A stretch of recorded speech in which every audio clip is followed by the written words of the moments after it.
चैत्र यामिनी एकांती मज समीप तीच तुही कामिनी तीच तुही कामिनी तोच चंद्रमान भात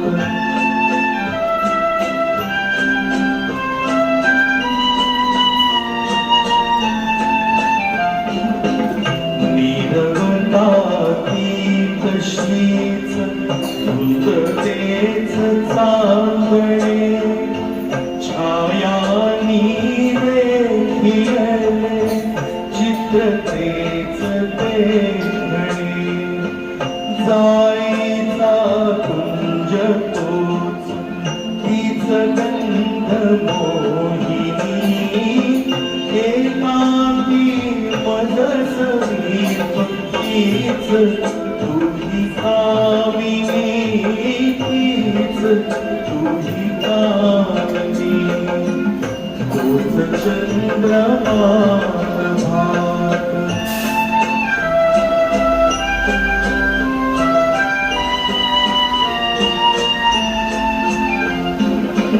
सारे जरी ते तसेच तुम्ही आज ती कुठे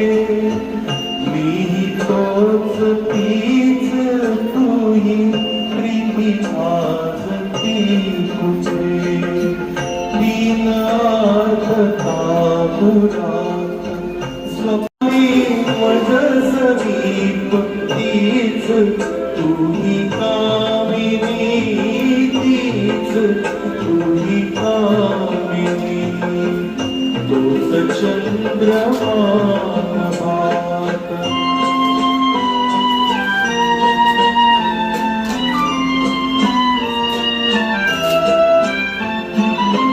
त्या पहिल्या प्रीतीच्या आज झोपल्या खुला वाळल्या फुलात गंध व्यर्थ शोधतो पुन्हा गीत येन ते जुळून मंगल्या सुरातुनी एकांती मज समीप तीच तुही कामिनी तीच तुही कामिनी तोच चंद्रमान भात मातीला आकार विठ्ठला तू वेडा विठ्ठला तू वेडा माती पाणी उजेड वारा तूच मिसळसी सर्व पसारा माती पाणी उजेड वारा तूच मिसळसी सर्व पसारा आभाळ चमक ये आकारा तुझ्या घटांच्या उतरंतीला नसे अंतना पार तू वेदा कुंभार विठ्ठला तू वेदा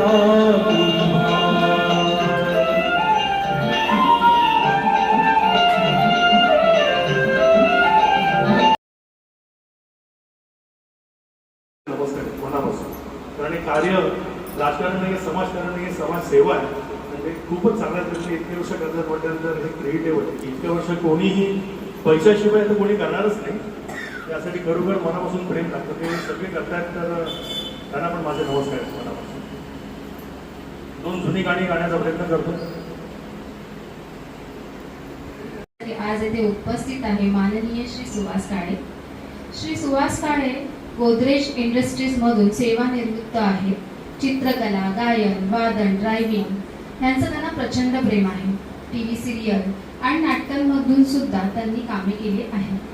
नियमित रक्तदान करणाऱ्या सुहास यांनी बिग बी अमिताभ बच्चन यांच्यासाठी सुद्धा रक्तदान केलेले आहे आणि महाराष्ट्राचे सुप्रसिद्ध लेखक कथाकार श्री वपू काळे त्यांचे ते सुपुत्र आहेत. टाळ्यांनी एकदा आपण त्यांचे स्वागत करूया. योजनाग्रज स्मित संस्थापनाची संस्थापिका. भाषण हा काही माझा खरंच सांगते, भाषण काय असावं हे मला खरंच नाही माहिती. फक्त संवाद साधता येतो मला, कारण की आई बाबांची भाषा मला बोलता येते, एवढंच, बाकी काही नाही येत आहे. पण खरं सांगू का, मी सुरुवातीपासून माझं नेहमी असं मत होतं की आई बाबांना गाणं म्हटलं ना की आई बाबा शांत होतात. म्हणजे कितीही मी अगदी बघितलंय की सायकोलॉजिकल कितीही कंडिशन मध्ये माणूस असला ना आणि त्या व्यक्तीला, त्या रुग्णाला जर आपण एखादं संगीत अगदी अंगाई गीत जरी म्हटलं ना ते शांत होऊन जातं. आणि त्यामुळे ना माझा नेहमी फोकस होता की ह्यांच्यासाठी काय मी आणखीन करू. आणि हे सगळं करता करता करता ह्या 28 वर्षानंतर पहिली अशी संस्था आली माझ्याकडे. आणि त्या संस्थेने जो माझा खांद्यावरचा भार घेतला आणि त्यानंतर मग जे आई बाबा खुश झाले, मग त्यामुळे खरोखरच मी आनंदित झाले की आई बाबा खुश आहेत, मी खुश आहे. आणि तुम्ही सर्व जे काही शरीर मन ओतून तुम्ही जे काही त्यांच्यासाठी काम करता, हे माझ्यासाठी अगदी युनिव्हर्सचा एक संदेश आहे जो त्यांच्यापर्यंत पोहोचलाय.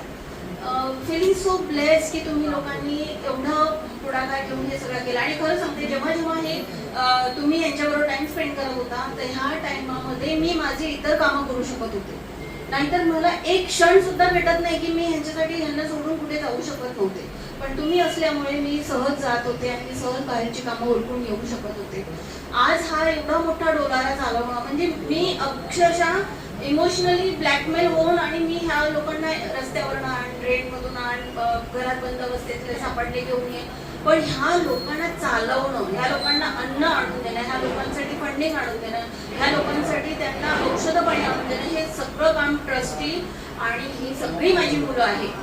ह्या सर्वांनी माझ्या खांद्याला पण माझ्यापेक्षा जास्त प्रतीने काम करून डे नाईट ते आईबाबांची सेवा करत होते, म्हणून मी करू शकले हे सगळं. आणि ह्या मागचं जे काही काम आणि जे काही कार्य आहे हे सगळं हा माझा स्मित परिवार आहे. त्यांच्यामुळे मी आज हे काय करू शकते आणि एवढ्या आईबाबांची जबाबदारी घेऊ शकते.